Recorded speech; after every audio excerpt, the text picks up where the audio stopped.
I'm gonna do the PokerStars style commentary, of course, for this. The whole. Do you want to be the guy that knows about poker and provides the content, and I'll be the filler guy?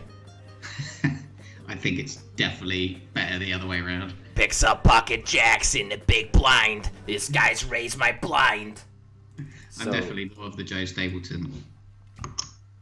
I love this spot because like they probably think I'm going to be playing like an absolute idiot, which I'm not, because I'm just going to be playing normally because I want to like educate here. But I'm going to get 4-bet. I'm going to jam. He's going to fold.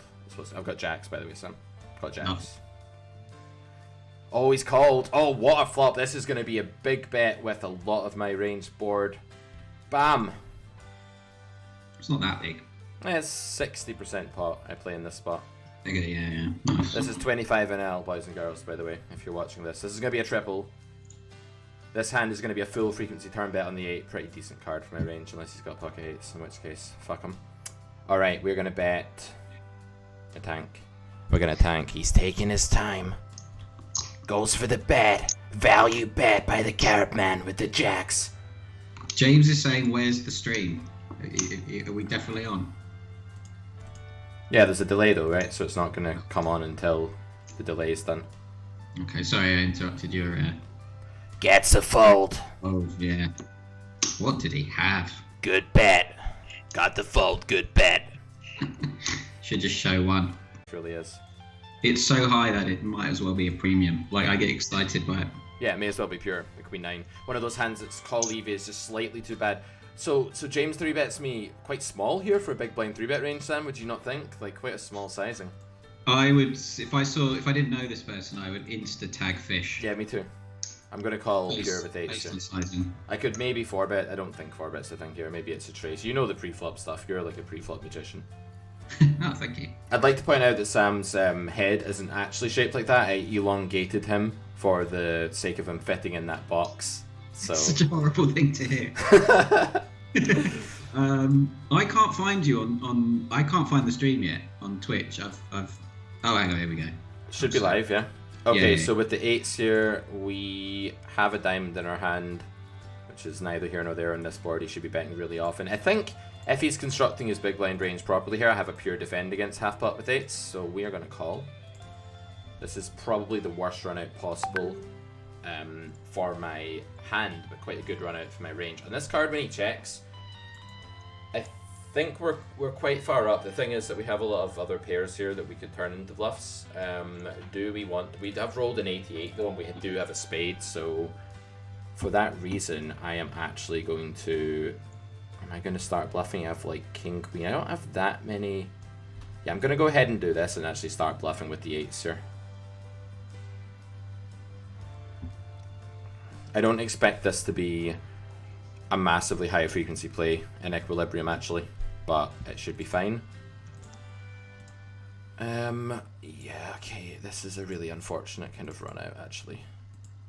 What do you have again? 8s, did you say? Yeah, I mean, he just has a lot of ace-x on this node. He has a lot of aces, ace-king, and ace-queen, and unless he starts folding some of it in the river, I think this is going to get underfolded. King 9 is a hand that probably will fold, but I think his range is... Yeah, I'm planning on blasting most rivers there. 39 VPIP. Oof. We have rolled low this time with the Queen 10, I believe. Queen of clubs, 10 of spades. I believe this is a frequent 3-ball, but this time we're going to be calling against the hit kitchen. A very interesting flop. This is one that, although it's very good for him, it actually doesn't get bet all that often in equilibrium, and that's because there's so many medium strength hands here available. So I'm not surprised to see this check.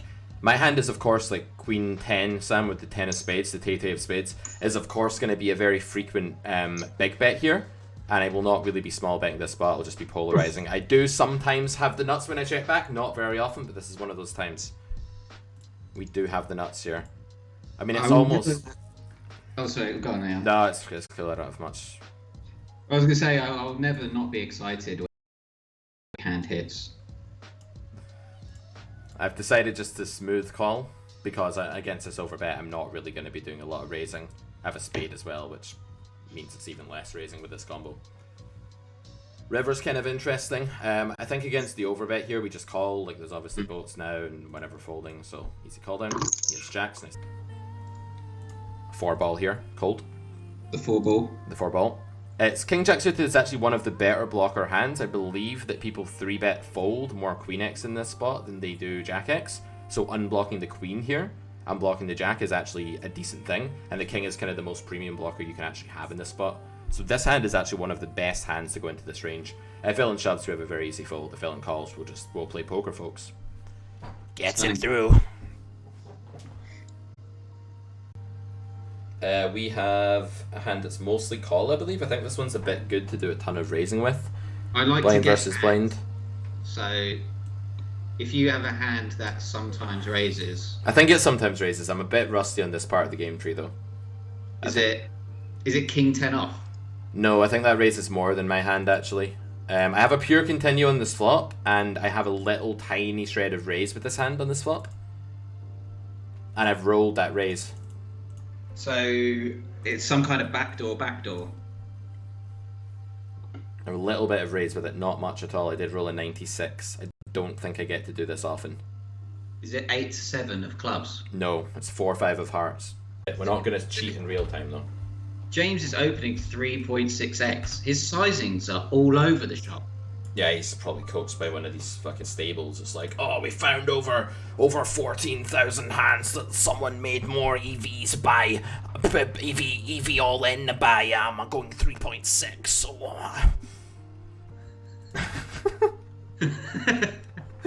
I imagine they found it very difficult to say as well. very sharp, very high frequency checking board for us. This one, it has two things that make it very check happy. One is that it's got an ace on it, which polarizes his range and makes him want to check more. And the second one is it's got middling cards that are good for his range, and it's two-tone, which is good for his range. When I play this way, I can alternate between block and big bet. Here I've rolled kind of high. I'm going to big bet the ace-jack this time. Ace of hearts, jack of diamonds. Well, Ginger Spice was talking once in the group, and I don't know, he said something to Dave saying, like, as a joke, like, shut up, Dave, I'm the main Dave here. And anyway, like a week later, we went to the Hippodrome, and you can change your name on the waiting list to whatever you want, any kind of nickname, so it doesn't display your real name. And Ginger Spice had previously said that he can't ever have main Dave on there because his name is Ginger Spice, and to quote him, it's a brand. So by way of getting back, Dave the Rake changed his Hippodrome name to main Dave, and hence solidified himself as the. It's like a battle. It's like a game of chess with Daves. It was a great move, and it's stuck. And Dave to G5 check. Yeah. So yeah, main Dave is the main Dave. But I think Ginger Spice is happy with Ginger Spice. I think this hand might be a pure block, actually. What do we have here? Oh, I've rolled really low. If there's any check to this hand, this is the time I check it. Queen of clubs, jack of clubs. I think it's a very high frequency block on this river because he has so much 9x and 10x to sort of target, if you will. But at the same time, it's an incredibly good bluff catcher because villain's going to bluff a lot of his jack x combos on the turn here, I believe. I think this is a pure call as played. Yeah. I'm going to throw a fish at him. Do that. I mean, it wouldn't be a horrible blunder or anything like that. It'd be fine in a vacuum, but you don't want to be too wide in these spots. So, King Jack 8, this is the kind of situation where I have ace 8 of hearts, Sam. I'm going to be big betting quite a bit here, actually. I don't think this hand... I think this hand can mix big bet, but this hand is probably more of a check, just being third pair on this texture. But I think big bet here is not as bad as it looks with this hand. I'm going to simplify to playing big bet only on this flop because I think it's just easier than mixing small and big. And the reason I would use big bets on this flop is that equities are running very close. The sizing here is good on the king. Like, I can still have a king. He doesn't want to overbet. This is a good size from James. Easy call. Brick the river. He shouldn't be bluffing hearts too often here. So in GTO, my hand having two hearts is actually a good bluff catcher, not a bad one, contrary to what people think. And I think it's usually just going to be a call. I'm just going to roll to find out. Wait for confirmation. We are calling.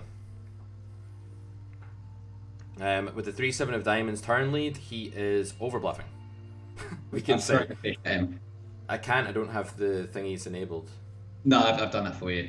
Oh, nice. So the ace the 3-7 of diamonds can't actually lead the turn there ever in GTO, and the reason for that is that he's actually at a range disadvantage, right, when I check back the flop, like, quite heavily. So if he starts betting 3/4 pot with random things, what happens is I underfold because of my position and my range advantage, and he's actually making a very negative EV investment with that hand. I'd be happier about it, personally. Try being happy.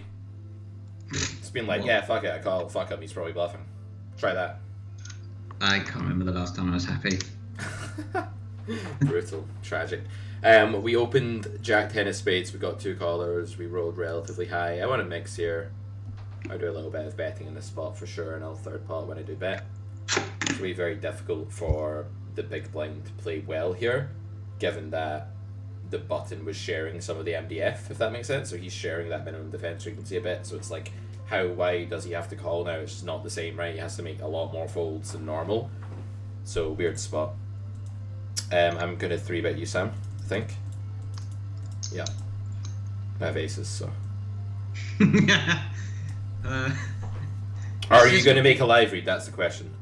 Well, are you able to balance the fact that I've got no time. Basically, did you just realise accidentally that you made the gaffe of saying that you were rolling whether to raise or not, or was that legit? I actually had a mix at pocket jacks, and it's usually a raise with a little bit of call, so it was legit. This is a really bad open I just made because I wasn't paying attention, and I just opened Queen 4 suited, which is not an open anyway, or is barely not an open. It's like slightly losing into 7 monks, who's probably 3-betting like the 7-5 off here, so it's kind of almost a call actually, but we'll fold. Don't open Queen 4 into the 7 monks, guys. Don't do it. Oh no, you want to be as linear as possible versus James. The way I see it is that one of the 7 monks will 3-bet you. Like, if not the 4th and not the 5th, then maybe the 6th and 7th. That sounds like some kind of like samurai poker movie. Well, the reason he's so aggressive is that there are 7 monks at his keyboard all trying to raise, and like usually one of them gets through and presses the raise button. You gotta think statistically in these cases. What are you, Sam? Hijack here, yeah? Yeah. Why don't I know my strategy in this spot? Why don't I know how often this hand is a raise? I'm going to call now that I've said that, because if I 3-bet, my range will be horribly capped and you'll 4-bet me. So now that I've said I have a mix, I'm going to call it, because otherwise you're going to own me. This has gone very meta. Well, I need to be careful. I can't just be like, oh, I'm mixing. This time I'll 3-bet, because then I'm like overfolding the 4-bet, right? I am going to call, but I'm not going to tell you whether it's a mix or a pure call. Okay. Are you finding it difficult not saying these things? It's very counterintuitive for me, yeah, because I'm so used to commenting as I'm playing. Absolutely. Do you have a pure turn bluff here, or are you going to mix bluff? I have rolled. You've rolled, okay. I am going to call again. And I will check the river to you, sir. Okay.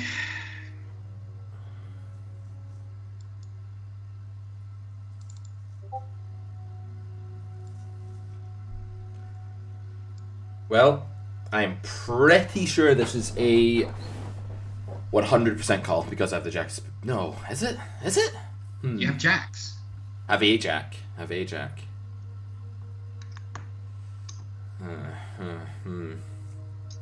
Can I mix any fold to this overbet with this combo? I don't know. I've rolled an 82. I'm just gonna call. I'm not sure. Nice hand. See. I'm gonna pile that one though, because I'm not sure about the river overbet there and whether I'm allowed to fold or not at any frequency. I've king 9 of hearts here. This is a pure call. I think this hand is just too good to have a 3-bet. It's just right in the middle here. I want to play a very polar strategy in position, and king 9 is the flat. 9 of hearts, you say? Hearts, yeah. Did I say hearts, or did you just know that? Maybe I did say hearts. Said it. I've rolled a 73. I want some small bets and some big bets and some checks here. I'm actually going to big bet this hand on a 73. I think this is high enough. I do have some big bets in my arsenal here.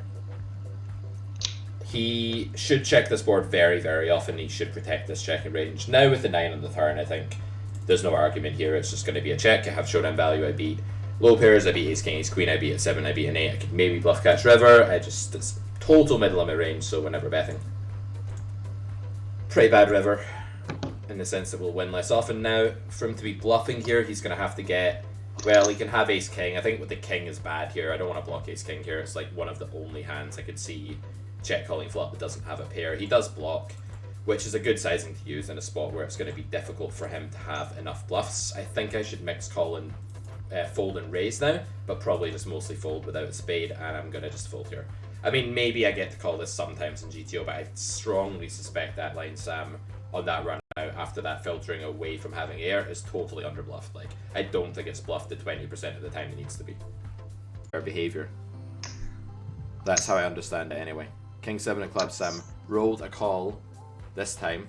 This hand is mostly called, and now we are going to check decide the flop.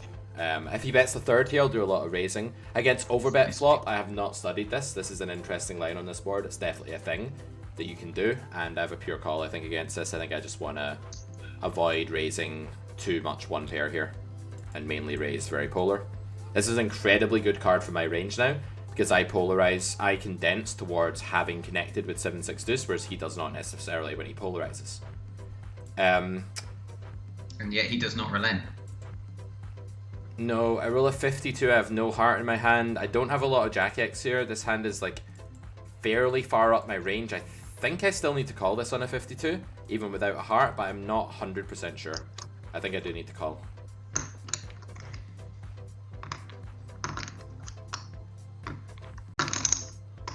Just gonna jam. Yeah, against jam this gets kind of tricky. I did station him twice though, so maybe he doesn't feel like it. Jack 9 off here. I am gonna mix between call and fold and 3-bet, I think? Is that right? I feel like it's right on the cusp between everything in this hand, like you could just do anything at once. I think Jack 9 off is mainly call. Yeah. Sliver of 3-bet. Turn 2 pair. Turns 2 pair. This bottom 2 pair unblocks value and it unblocks bluffs. He doesn't want to raise against the overbet, so it's gonna smooth call. Check the river. Easy call down. This isn't a good river, but he can still be bluffing stuff, and he can still be, maybe, it depends how big he goes. My hand will become a bluff catcher if he goes huge here. If he goes 2/3 spot, he may have ace king after call, right? Always. Depends on sizing. You have to, like, one skill that's really important for poker players is understanding at what point their hand actually becomes a bluff catcher and at what point it's still value. Ace Jack here is a pure fold in this spot. I've just told Sam my blockers when he's still in the hand. I shouldn't have done that, but oh well. This is hijack. Which is quite a tight configuration, but still. Yeah, I see what you're saying.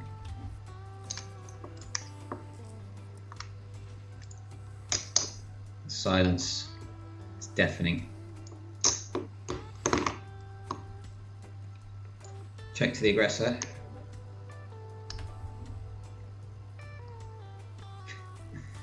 It's weird, I can't hear you or see you.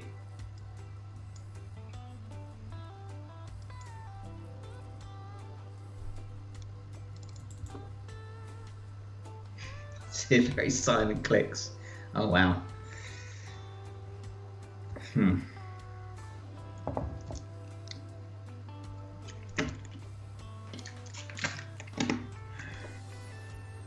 put.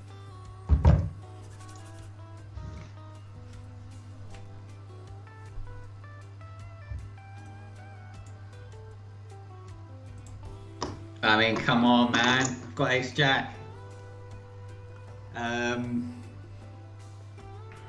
I mean, I lose to 4s and 8s and aces. 1, 3, 6, 7 combos.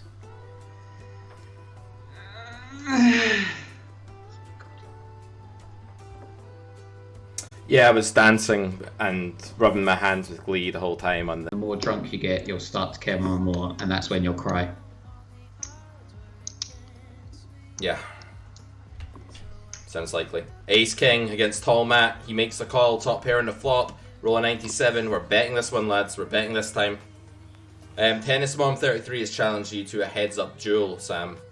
Not directly, but by saying that you are right donk, he has challenged you to that. Do you accept? I'm a right donk. A right donk. Guys, a right donk. I don't enjoy anything about heads-up poker. Okay, fair enough. Oh, James, don't do that. No, don't leave me for Gotham Chess. I mean, Gotham Chess is pretty fucking great. Okay, top 2 in this river. What sizing do I want to deploy against tall mat? Do I want to check sometimes? No, because I unblocked all the bluff captures. I'm going to go for overbet. Ooh. Bam! Gets a call, gets a muck. Got them. Got him!